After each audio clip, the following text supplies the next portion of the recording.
2. La vida buena. Ha habido en épocas diferentes y entre gentes diferentes muchos conceptos diversos de la vida buena. Hasta cierto punto, estas diferencias son discutibles. Así ocurrió cuando los hombres diferían en cuanto a los medios de lograr un fin dado. Algunos opinan que la prisión es un buen medio de evitar el crimen. Otros opinan que la educación sería mejor. Una diferencia de esta clase puede ser decidida mediante una prueba suficiente, pero algunas diferencias no pueden ser probadas de este modo.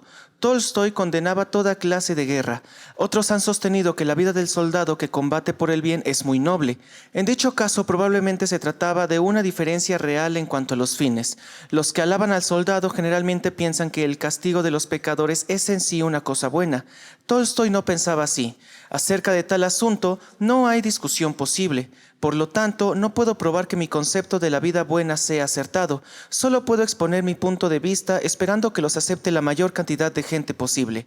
Mi criterio es el siguiente. La vida buena está inspirada por el amor y guiada por el conocimiento. El conocimiento y el amor son extensibles indefinidamente. Por lo tanto, por buena que sea una vida, se puede imaginar una vida mejor. Ni el conocimiento sin amor, ni el amor sin conocimiento pueden producir una buena vida. En la Edad Media, cuando había peste en algún país, los santos aconsejaban a la población que se congregase en la iglesia y rezase a Dios pidiendo que los librase de la peste. El resultado era que la infección se extendía con extraordinaria rapidez entre las masas de los suplicantes. Este era un ejemplo del amor sin el conocimiento. La última guerra nos dio un ejemplo del conocimiento sin amor. En este caso, el resultado fue la muerte en gran escala.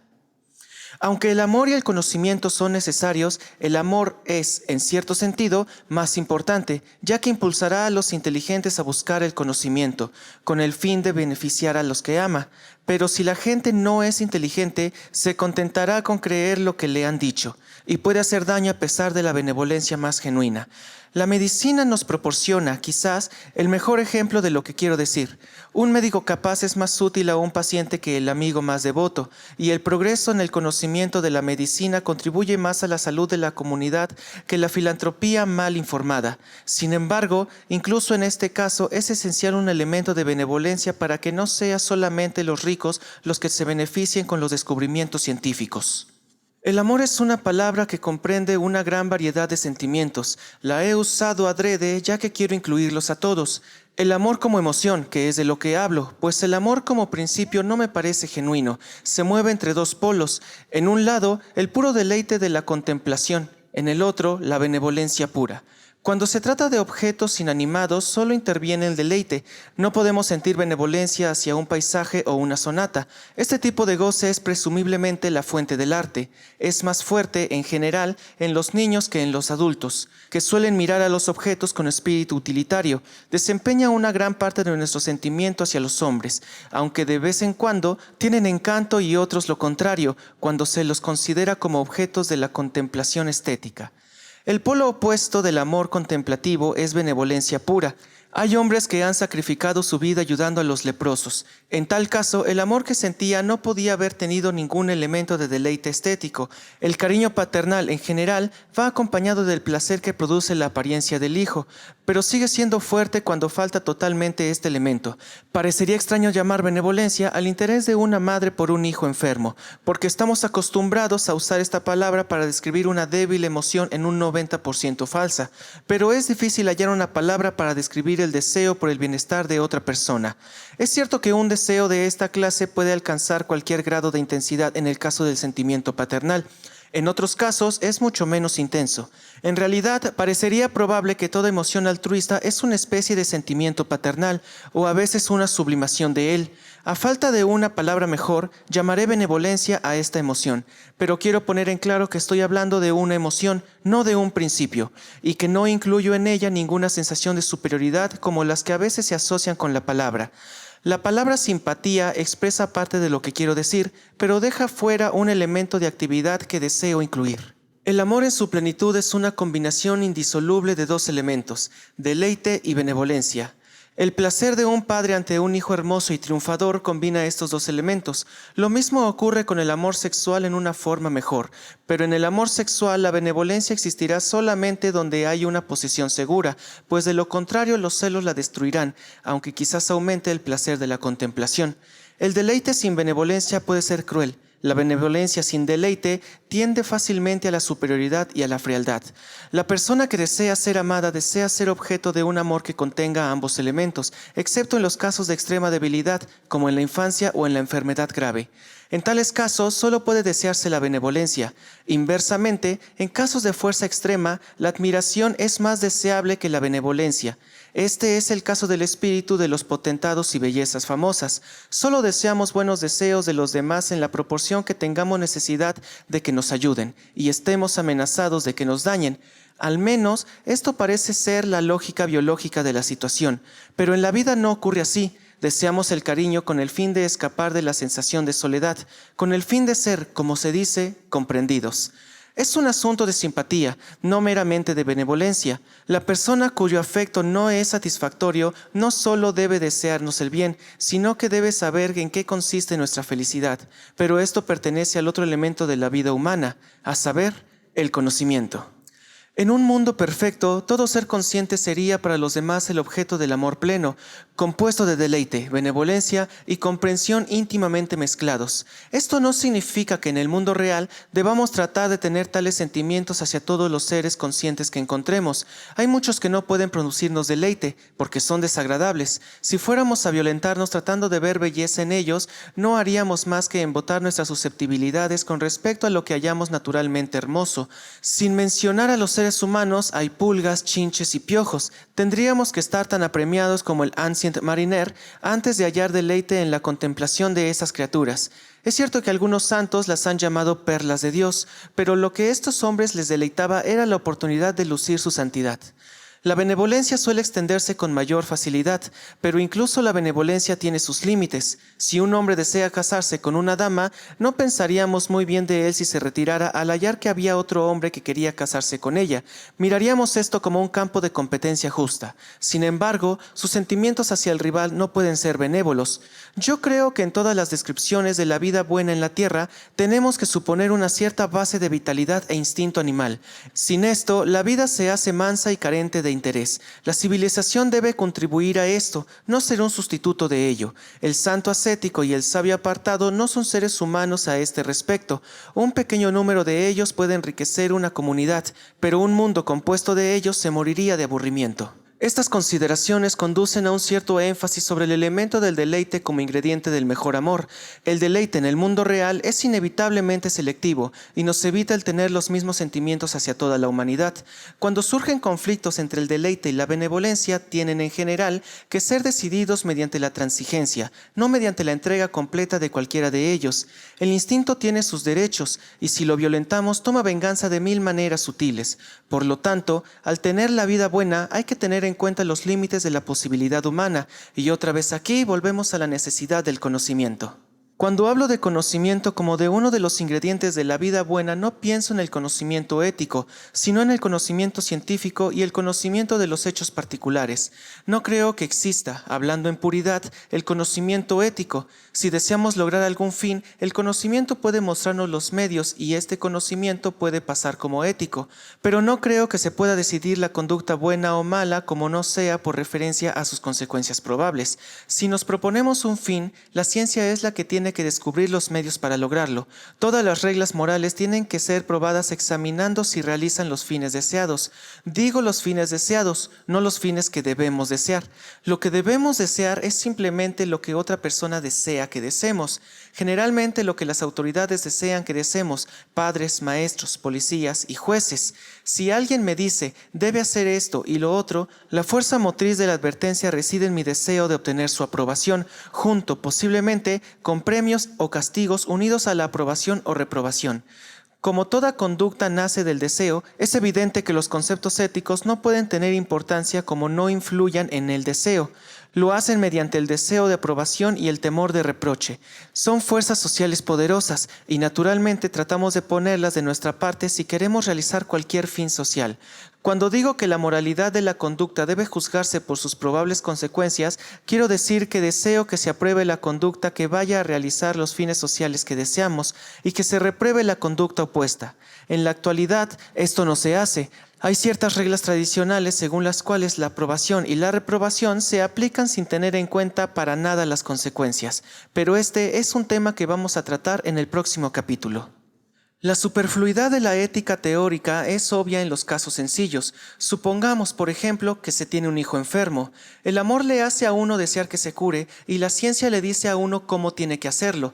No hay una fase intermedia en la teoría ética donde se demuestre que al hijo de uno le conviene que le curen. El acto nace directamente del deseo de un fin, junto con el conocimiento de los medios. Esto ocurre con todos los actos, ya sean buenos o malos. Los fines diferentes y el conocimiento es más adecuado en unos casos que en otros, pero no hay medios concebibles de hacer que la gente haga cosas que no desea.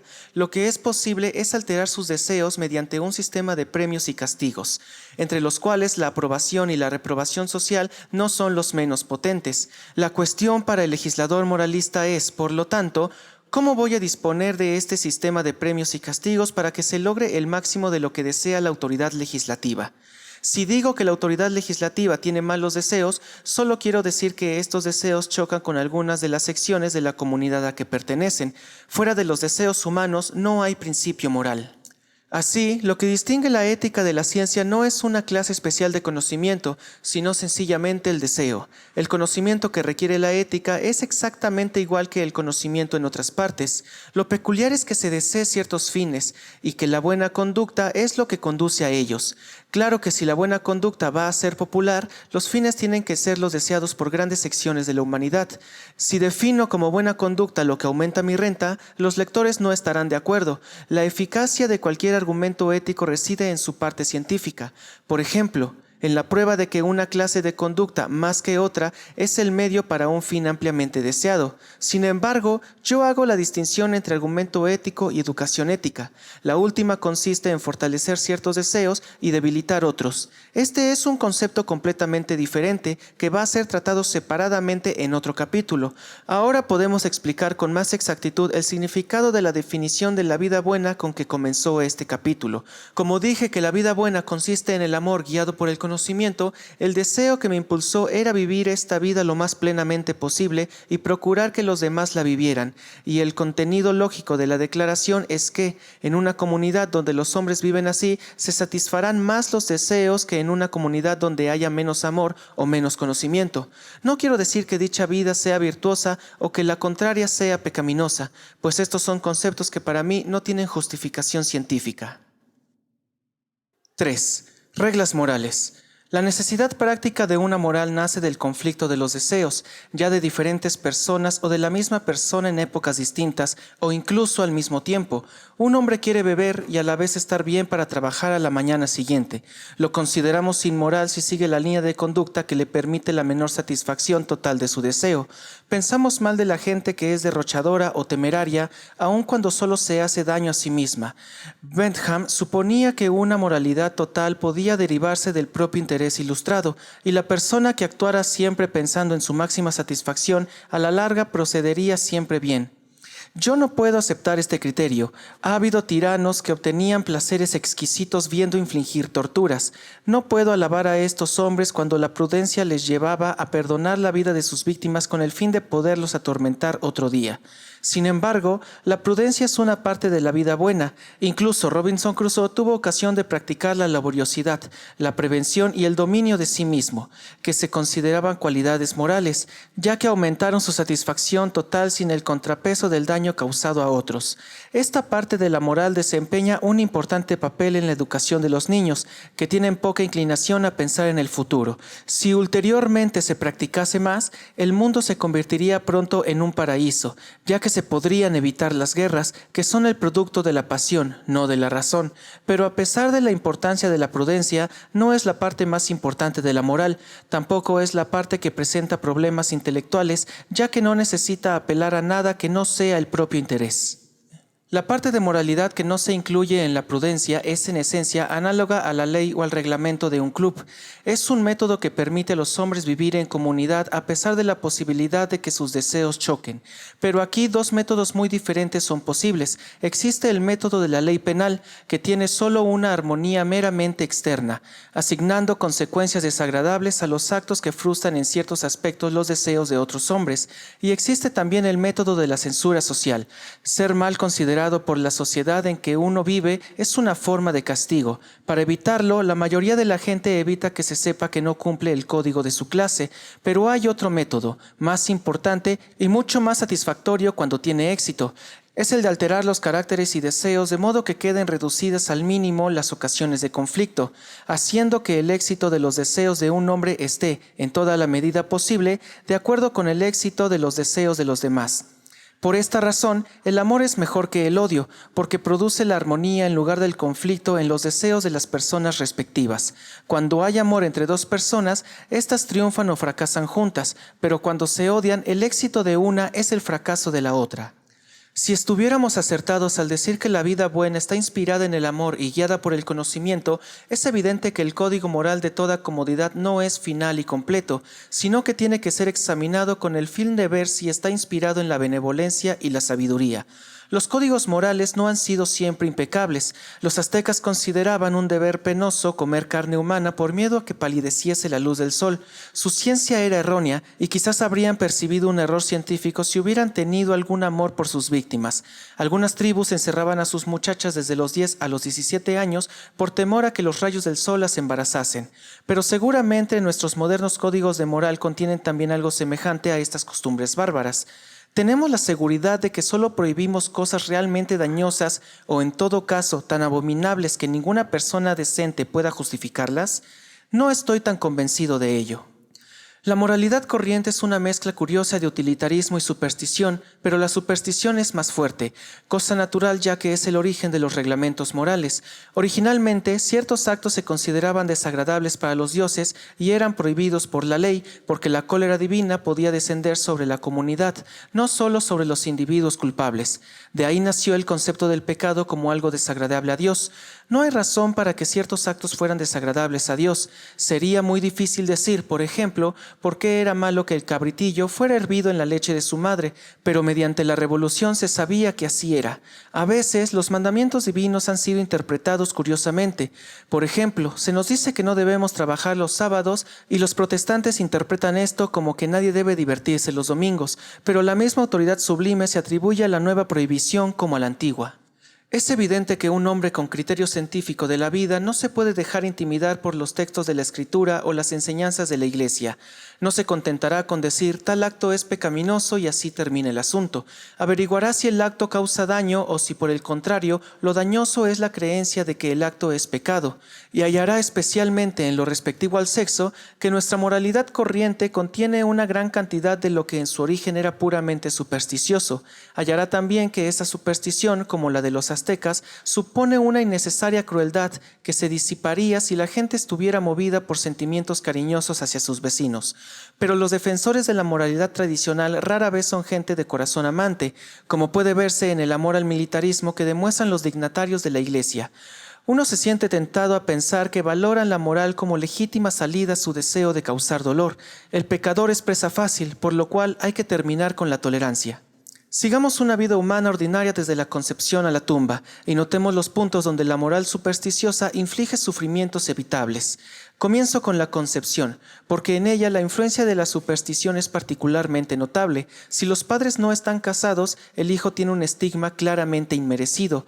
Si cualquiera de los padres tiene una enfermedad venérea, el niño la heredará probablemente. Si tienen demasiados hijos para sus medios económicos, habrá pobreza y desnutrición. Sin embargo, la mayoría de los moralistas convienen en que los padres no deben evitar toda esta miseria evitando la concepción. Para complacer a estos moralistas se inflige una vida de tortura a millones de seres humanos que no debían haber nacido, solo porque se supone que el comercio sexual es malo como no vaya acompañado del deseo de tener hijos, aun cuando se sepa que estos van a ser desdichados. La muerte brusca para ser comido, como era el destino de las víctimas aztecas, en un grado de sufrimiento menor que el que inflige al niño que nace en un medio miserable e inficionado por la enfermedad venérea. Sin embargo, los obispos y los políticos infligen ese mayor sufrimiento en nombre de la moralidad. No habrían defendido un código moral que supone esta crueldad diabólica. Al nacer, en los primeros años de la vida, un niño medio sufre más por las causas económicas que por la superstición. Cuando las mujeres de buena posición tienen hijos, disponen de los mejores médicos, las mejores enfermeras, la mejor dieta, el mejor trabajo y los mejores ejercicios. Las mujeres de la clase trabajadora no disfrutan de estas ventajas y con frecuencia sus hijos mueren por falta de ellas.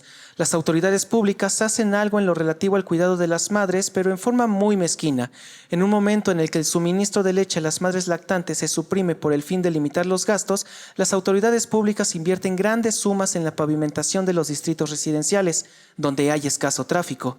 Tienen que saber que al tomar esta decisión condenan a muerte a un cierto número de niños de la clase trabajadora por el solo delito de ser pobres. Sin embargo, la clase dirigente está apoyada por la mayoría de los ministros de la religión, que con el Papa a la cabeza lograron que las fuerzas de superstición en todo el mundo se supongan al servicio de la injusticia social. En todas las fases de la educación, la influencia de la superstición es desastrosa. Un cierto porcentaje de niños tiene el hábito de pensar. Uno de los fines de la educación es curarlos de dicho hábito. Las preguntas inconvenientes tropiezan con el silencio o con el castigo. La emoción colectiva se emplea para inculcar ciertas creencias, especialmente nacionalistas. Los capitalistas, militaristas y eclesiásticos cooperan en la educación porque todos dependen para su poder del prevalecimiento del emocionalismo y de la rareza del juicio crítico. Con la ayuda de la naturaleza humana, la educación logra aumentar e intensificar estas propensiones del hombre medio. Otra forma en la cual la superstición daña la educación está en la elección de los maestros. Por razones económicas, la maestra no debe ser castigada. Por razones morales, no debe tener relaciones sexuales extramaritales. Y sin embargo, todos los que se han molestado en estudiar la psicología morbosa saben que la virginidad prolongada es, en general, extraordinariamente dañina para las mujeres. Tan dañina que, en una sociedad sana, debía ser severamente censurada en las maestras. Las restricciones impuestas conducen cada vez más a un rechazo de parte de las mujeres enérgicas y emprendedoras del ingreso al magisterio. Todo esto se debe a la influencia prolongada del ascetismo supersticioso. En las escuelas de clase media y superior el asunto es aún peor. Hay servicios religiosos y la enseñanza de la moralidad está a cargo de los sacerdotes. Los sacerdotes, casi necesariamente, fallan en dos aspectos como maestros de moral. Condenan actos que no causan daño y perdonan otros que hacen mucho daño. Todos condenan las relaciones sexuales entre personas que no estén casadas, aunque se quieran, pero no estén seguros de que deseen vivir juntos toda la vida. La mayoría de ellos condenan el control de los nacimientos. Ninguno de ellos condena la brutalidad de un marido que hace que su mujer muera de embarazos consecutivos. Yo conocí a un sacerdote de moda cuya esposa había tenido 9 hijos en 9 años. Los médicos dijeron a la esposa que, si tenía otro hijo, moriría. Al año siguiente tuvo otro hijo y murió. Nadie condenó al marido, siguió teniendo su beneficio y se casó de nuevo. Mientras los sacerdotes continúen perdonando la crueldad y condenando el placer inocente, solo pueden causar daño como guardianes de la moral de los jóvenes. Otro efecto de la superstición en la educación es la ausencia de la instrucción acerca de la realidad sexual. Los hechos fisiológicos principales deberían ser enseñados simple y naturalmente antes de la pubertad, en una época en que no son excitantes. En la pubertad deberían enseñarse los elementos de la moralidad sexual no supersticiosa. Se deberían enseñar a los muchachos que nada justifica el comercio sexual como no sea la mutua inclinación. Esto es contrario a las enseñanzas de la Iglesia, que sostiene que, con tal de que el hombre y la mujer estén casados y el hombre desee otro hijo, el comercio sexual está justificado por grande que sea la repugnancia de la esposa. A los muchachos se les debería enseñar el respeto por la mutua libertad. Hay que hacerles sentir que no hay nada que dé a un ser humano derecho sobre otro y que los celos y la posesión matan el amor. Se les debe enseñar que el traer al mundo un ser humano debe ser un asunto muy serio y que solo debe hacerse cuando el niño tiene perspectivas razonables de salud, buen medio y cuidados paternales. Pero se les debe enseñar también los métodos de control de natalidad para que los hijos nazcan solo cuando se los quiere. Finalmente, se les debe enseñar los peligros de las enfermedades venéreas y los métodos de su cura y prevención. El aumento de la dicha humana que se puede esperar de la educación sexual de esta clase es inconmensurable. Debería reconocerse que, no habiendo hijos, las relaciones sexuales son un asunto puramente particular, que no concierne al Estado ni a los vecinos. Ciertas formas de sexualidad que no dan lugar a hijos están actualmente condenadas por la ley criminal. Esto es puramente supersticioso, ya que ello solo afecta a las partes directamente interesadas. Cuando hay hijos, es un error suponer que en interés de ellos debe dificultarse el divorcio. El alcoholismo, la crueldad, la locura, hace necesario el divorcio tanto en bien de los hijos como del marido o la mujer. La importancia particular que actualmente se da al adulterio es completamente irracional. Es evidente que hay muchas formas de mala conducta más fatales para la dicha matrimonial que la infidelidad ocasional. La insistencia masculina en tener un hijo por año, que de acuerdo con los convencionalismos no es crueldad, es la más fatal de todas. Las reglas morales no deben hacer imposible la dicha instintiva. Sin embargo, ese es un efecto de la monogamia estricta de la comunidad donde el número de los dos sexos es muy desigual. Claro está que en estas circunstancias se infringen las reglas morales, pero cuando las reglas son tales que solo pueden obedecerse disminuyendo grandemente la dicha de la comunidad y cuando es mejor que sean infringidas que observadas, es indudable que ha llegado el momento de cambiarlas. Si no se hace así, mucha gente que ha estado procediendo de un modo contrario al público interés se ve enfrentada a la inmerecida alternativa de la hipocresía o a la deshonra. A la Iglesia no le importa la hipocresía, que es un halagador tributo a su poder, pero en otras partes ha sido reconocida como un mal que no debe infligirse tan ligeramente.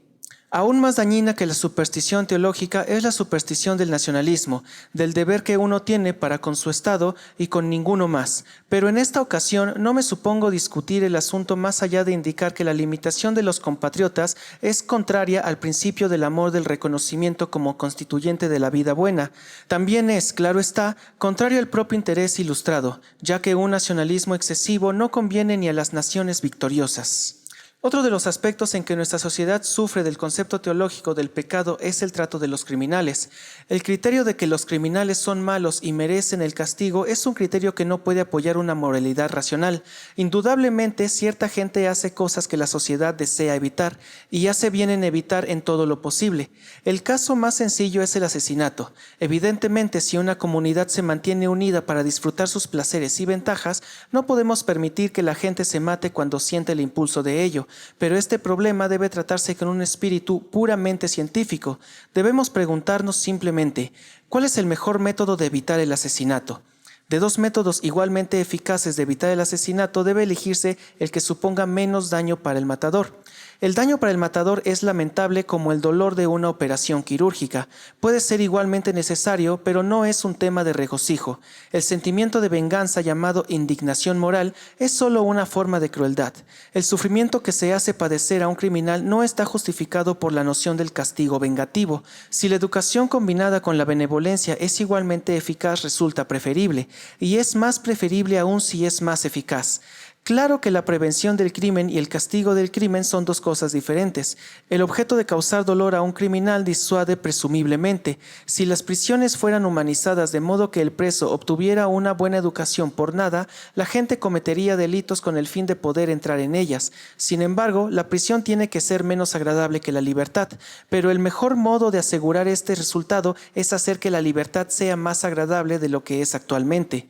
No deseo, sin embargo, embarcarme en el tema de la reforma penal. Meramente deseo sugerir que se debe tratar al criminal como al apestado. Los dos son peligro público, los dos tienen que estar privados de la libertad hasta que dejen de ser un peligro, pero el apestado es un objeto de simpatía y conmiseración, mientras que el criminal es un objeto de execración. Esto es completamente irracional y a causa de esta diferencia de actitud nuestras prisiones tienen mucho menos éxito en curar las tendencias criminales que los hospitales en curar la enfermedad.